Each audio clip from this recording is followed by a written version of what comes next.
കേരളത്തിലെ പാർട്ടിയുടെ ഒരു വിലയിരുത്തൽ എന്നാണ് ബംഗാളിലേക്കുള്ള ദൂരം കുറഞ്ഞു, ഈ തിരഞ്ഞെടുപ്പ് ഒരു വലിയ തിരിച്ചടിയാണ് എന്നൊരു യാഥാർത്ഥ്യം തിരിച്ചറിയുന്നുണ്ടോ?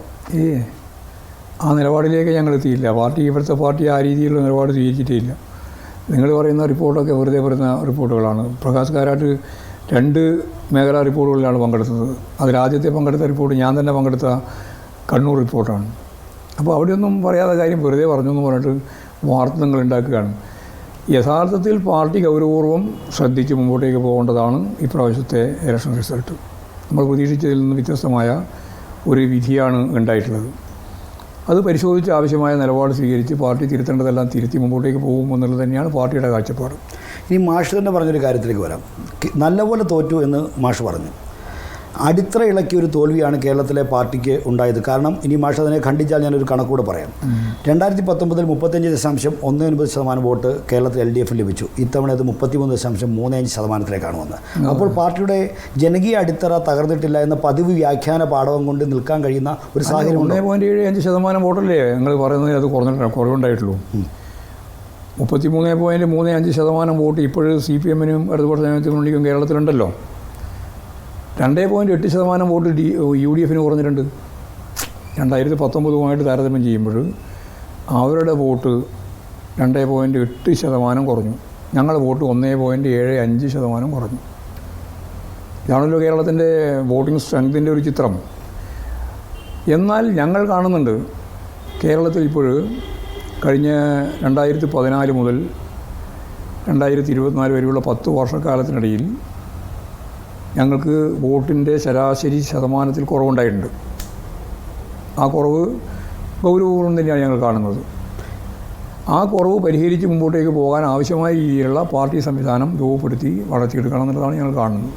ഈ 10 വർഷം പാർട്ടിയുടെ വോട്ടിൽ വലിയ തോതിലുള്ള ഇടിവുണ്ടായപ്പോൾ തന്നെ BJP-യുടെ വോട്ട് 2014 മുതൽ 24 താരതമ്യം ചെയ്യുമ്പോൾ ഇരട്ടിയായിട്ടുണ്ട്.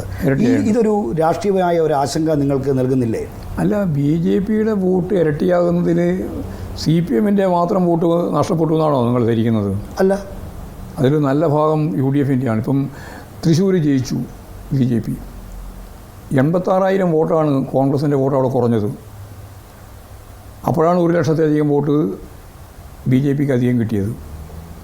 ആ 86,000 വോട്ടിൽ ക്രിസ്തീയ വോട്ട് ഉൾപ്പെടെയുള്ള സാധാരണ പരമ്പരാഗതമായി കോൺഗ്രസ്സിന് കിട്ടുന്ന വോട്ടാണ് നല്ല രീതിയിൽ കുറഞ്ഞിട്ടുള്ളതെന്ന് നമ്മൾ കാണണം. ഞങ്ങളുടെ വോട്ടും കുറഞ്ഞിട്ടുണ്ട്.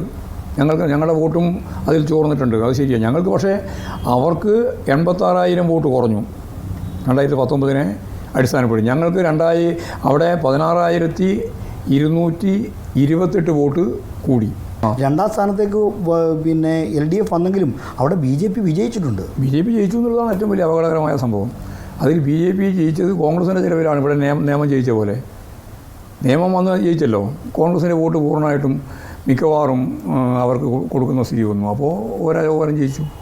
കോൺഗ്രസിൻ്റെ വോട്ട് അവർക്ക് കൊടുക്കാതെ സ്ഥിതി വന്നു. അപ്പോൾ അവിടെ BJP തോറ്റു. ഇവിടെ BJP-ക്ക് അനുകൂലമായിട്ടുള്ള ഒരു സംവിധാനമാണ് യഥാർത്ഥത്തിൽ ഈ തിരഞ്ഞെടുപ്പിൻ്റെ ഭാഗമായിട്ടുണ്ടായത്. അത് ക്രിസ്തീയ വോട്ട് ഉൾപ്പെടെ അങ്ങനെ വന്നപ്പോൾ ഞാൻ നേരത്തെ പറഞ്ഞ പോലെ 86,000 വോട്ട് അവർക്ക് അവിടെ കഴിഞ്ഞ പ്രാവശ്യം കിട്ടിയ വോട്ടില്ല, കുറഞ്ഞു. ഈ തൃശ്ശൂർ അങ്ങ് മാറ്റി നിർത്തിയാൽ ഇപ്പോൾ ആലപ്പുഴ എടുത്താൽ ആലപ്പുഴയിൽ പിന്നെ BJP 3-ാം സ്ഥാനത്തേ വന്നുള്ളൂ എന്ന് ശരിയാണ്. പക്ഷേ പാർട്ടിയുടെ ശക്തി ദുർഗങ്ങളെന്ന് കരുതുന്ന കായംകുളം, ഹരിപ്പാട് തുടങ്ങിയ സ്ഥലങ്ങളിലൊക്കെ LDF 3-ാം സ്ഥാനത്താണ്. അപ്പോൾ അതൊക്കെ ഞങ്ങൾ പരിശോധിക്കുന്നുണ്ട്. കായംകുളം, ഹരിപ്പാട് ഉൾപ്പെടെയുള്ള മേഖലയിൽ ഞങ്ങളെക്കാളും കൂടുതൽ വോട്ട് നേടുന്ന ഒരു പാർട്ടിയായിട്ട് BJP മാറി എന്നുള്ളത് പരിശോധനയ്ക്ക് വിധേയപ്പെടുത്തുന്നതിനാണ്. സംഘടനാപരമായ കാര്യം ഉൾപ്പെടെ പരിശോധിക്കേണ്ടതാണ്. അതൊക്കെ ഞങ്ങൾ പരിശോധിക്കും.